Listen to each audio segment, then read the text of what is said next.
it's Darby with rejoiceandcreate.com, and I have this project for you today. And actually I have a couple samples for it. And it is a pillow box with a handle on it. Now I've seen some of them out there where you can do this with a die, but this one requires no special dies or tools for you to use. You can actually do it with scissors, a scoring board, and any decorative punches that you might have for the corners. And a common thing that you have around the house, a salad plate, or a bowl, or anything else that gives you the proper diameter for what you want to do. And once you learn how to make the pillow box, you can make them in any size that you wish. And here I actually have a couple of adorable little ones. And I think these would look so sweet at an event table, a wedding or an anniversary. And this one has two nuggets in there, Hershey's nuggets in there. Or you can fit some of the pillow mints that are popular at weddings. But you can actually make it deeper, because I've made this one and it's a bit deeper because I made it with a narrower, smaller diameter circle. And on this one, which actually is a similar size to this one, you can actually fit a Ferrero Rocher because you made the pillow part wider. So once you find out how to do this, you might be like me and have pillow boxes all over your desk. And they actually will fold flat as well. So let me show you how to make the basic pillow box. And I'm going to be making this size, but towards the end of the video I will actually give you the dimensions and the cutting for this smaller size, because I think they're totally adorable.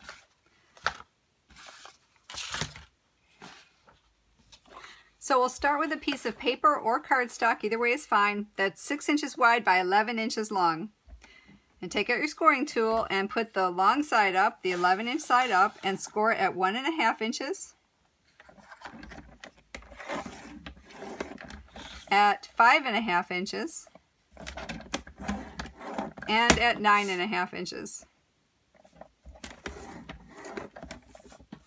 Turn it towards the short side up, the 6-inch side, and we're actually going to score it. I'm going to score on this side because I want it at 1 inch, but we're going to skip score. We're only going to score that top section down to the first score line, the bottom up to the first score line, and then I'm going to make a mark just right on that middle score line. So let's do it this way. Top down to that score line, bottom up to that score line. I'm sorry, I know that's not in the view.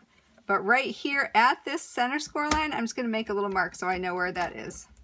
Okay, because that's going to help me draw my pillow box. All right, let's turn around to the other side and we're going to do the same skip scoring. So with the other side at the 1-inch mark, we're going top end down to the score line, bottom end up to that first score line, and then right at the center score line, make a mark. You can do that with a pencil too. I just try not to mark with pencils as much as I can. All right, so what we're going to do is just fold it right in half on that center score line. Match your ends up well, because that's going to be the handle part of it. So in case you're a little bit off on the scoring, this gives you a chance to make a nice handle.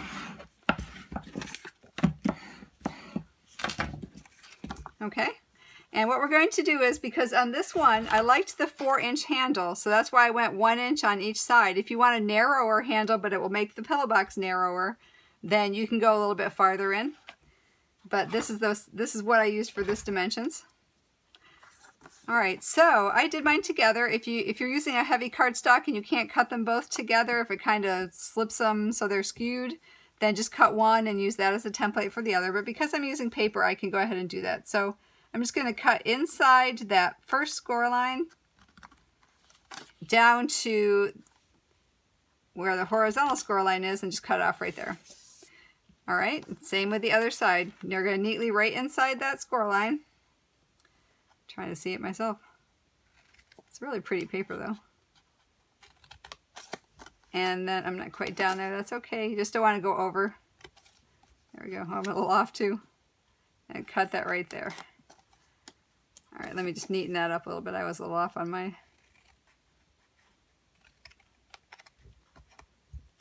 Okay.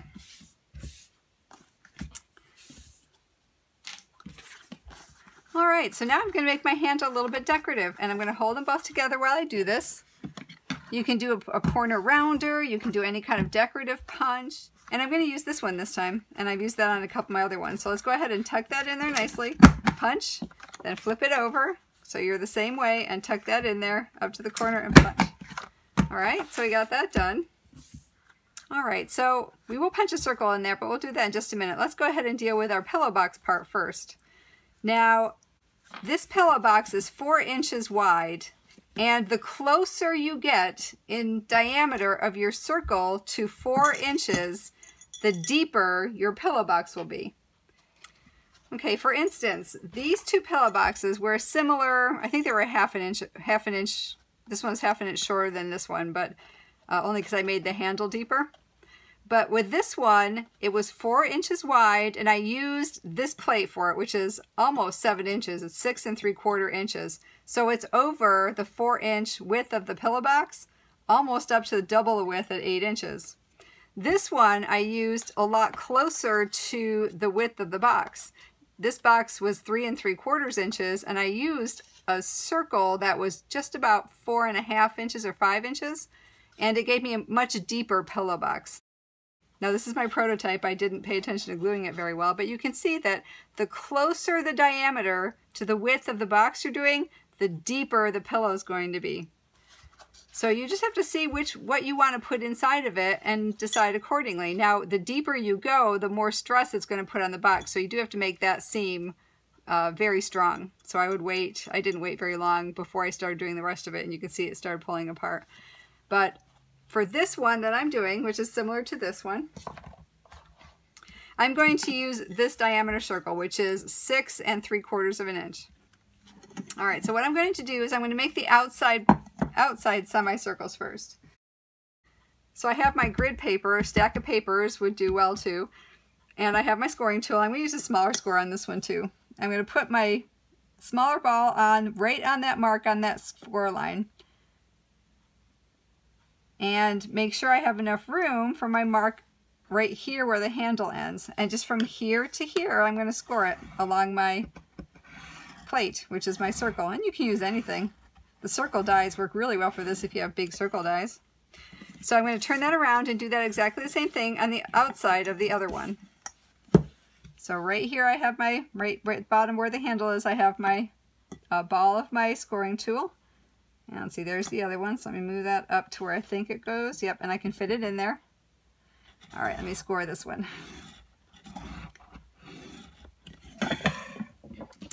Okay, now what I do is just go ahead and cut the outside pillow box. Cut the outside score lines.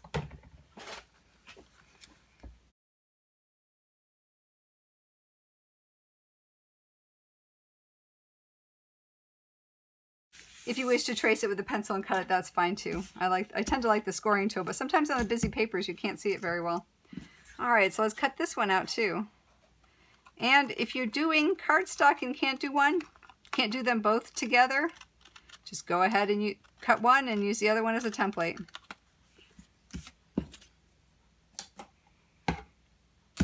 All right, so now we're going on the inside. So let's turn this one around this way because I'm going to work on this one first.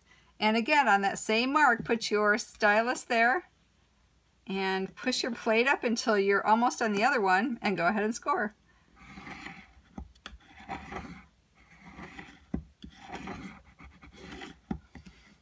Now let's turn that around and do this one as well.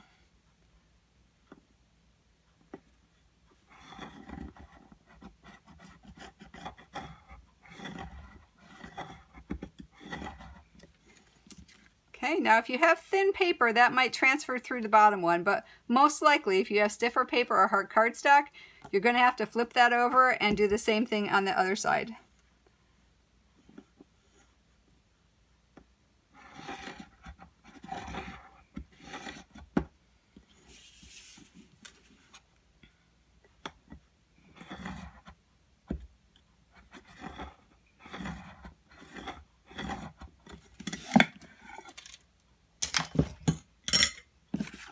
Okay, so now let's take a moment and we're going to burnish our score lines. Well, not really burnish, but we're going to go ahead and just pre-fold and pre-pinch our curves.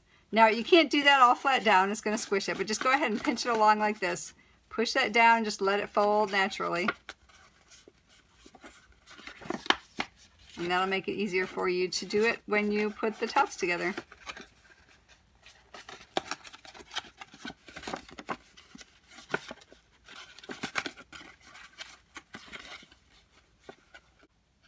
Okay, now I would put them together and see which side that you like the best. Mine look actually an awful lot alike. So I think I'll use this side as my front. So on your back side, take a 1-inch circle punch or a 3/4 inch circle punch and just give yourself a little finger hold. So it'll be easier to get those out. All right, so now we're just going to go ahead and glue together our handles, and what I'll do is I'll just fold them back and forth so they're together. And because it's paper, I'm going to punch them both at the same time. As I said, if it's cardstock, you might want to punch one before you glue them, and then you can use that as a template to punch the other one out. Depends on how strong your punch is, really, whether it can get through 2 pieces of cardstock or not. All right, so we're going to push that down and really burnish that well. Because this is a pillow box, it's going to put stress on where the pillow parts stick out. So I'm going to let that dry for just a minute and I'll be right back. Alright, so now that we had a chance to dry on this one, I'm going to go ahead and punch my circle. And I'm using an old 1 3/4 by 7/8 inch oval punch because I think it looks really nice for the handle. And I'll go ahead and center that in between the top and the bottom and side to side.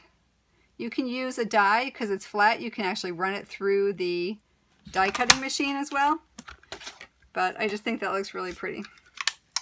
So whatever you have, a die, a circle punch, an oval punch, the classic label punch, the modern label punch, they'll all work. All right, so I think we're dried enough, so let's go ahead and just put our pillow box and pop it in place. And isn't that sweet? I just love that. That really makes a very nice presentation for a gift or a party or any occasion. I'm going to go ahead and just stamp this from the A Good Day set, just for you, in Daffodil Delight, because that's one of the colors that is in this. And then I'm going to go ahead and ink it back up again and stamp it in Tranquil Tide. Okay, so I'm going to use a 1-inch circle punch to cut out the Just For You. And I'm just going to barely get that circle outline there.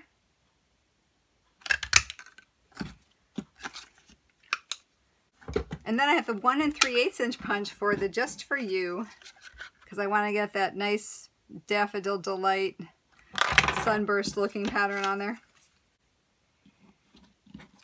All right, so let me just glue this on top of that one. Let me pop it up with a dimensional or foam tape.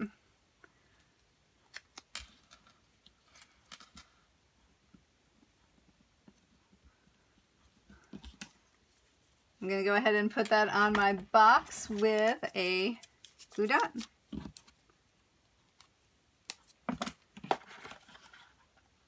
A little bit down because I'm going to have a little bit room for my bow.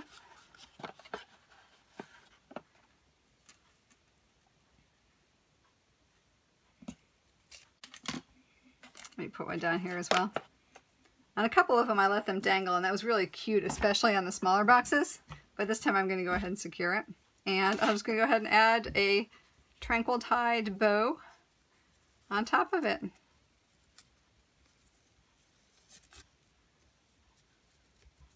Wow, I don't know what happened there. The bow actually looks like a bow. Woohoo! All right. Oh, which way should I go with that? Okay, that's the way. Let me get some glue dots on it.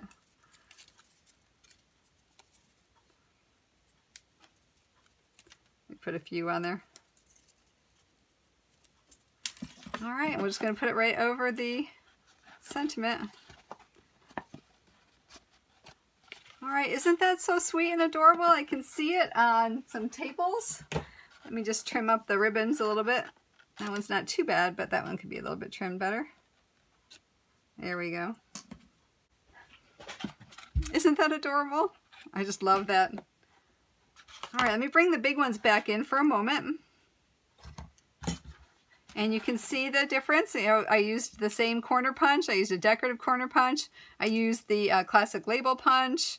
I used the oval punch. I mean, really, you can use what you have, find what you have around the house, and that experiment to see what you like the best. All right, so now as promised, let me go ahead and show you how I cut the smaller ones. Okay, for the smaller ones, I used a piece of paper or cardstock that was 8 inches by 4 inches. And I'm just using the back of the other side of the paper I just used because I had a scrap left over from it. So what we want to do with this one is we're going to score at 1.5 inches, at 4 inches, and at 6.5 inches. And that's the mark here that's in the ditch. Okay? Same thing, we're going to do some skip scoring on the other side. So put the 4-inch up and set it at the 3/4 of an inch mark. And I'm doing it on this side because it's easier for me. I can still stabilize the piece of paper on the grid on top. So put it at the 3/4 of an inch, and then we're going to skip again from the end to the first score line, both top and bottom.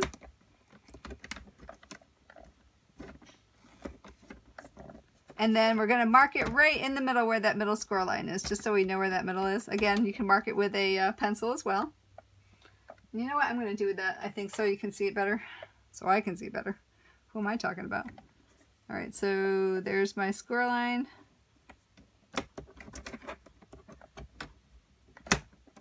And it's right there.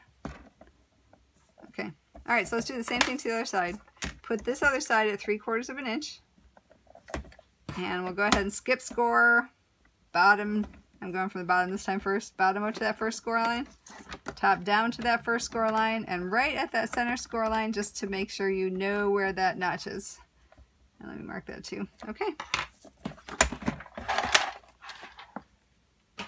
Now we're going to do it the same way.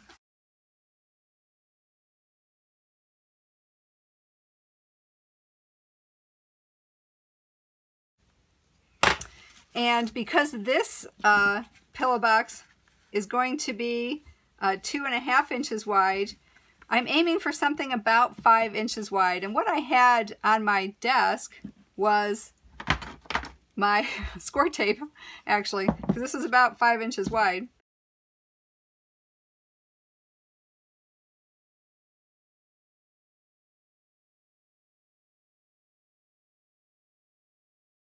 And how sweet is that one? Here, let me bring my other small ones back in. And what a great favor they would be for a party event, a wedding, anniversary. So I hope you enjoyed the project today. A pillow box with a handle without a die.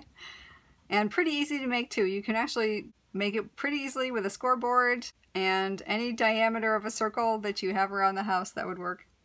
So I hope you give it a try. If you liked the video, please give me a thumbs up and subscribe if you haven't already. And you can be notified of any new videos I post by hitting the bell icon. If you need any more information, please go to rejoiceandcreate.com. And as always, until we meet again, I hope your days are blessed. Bye!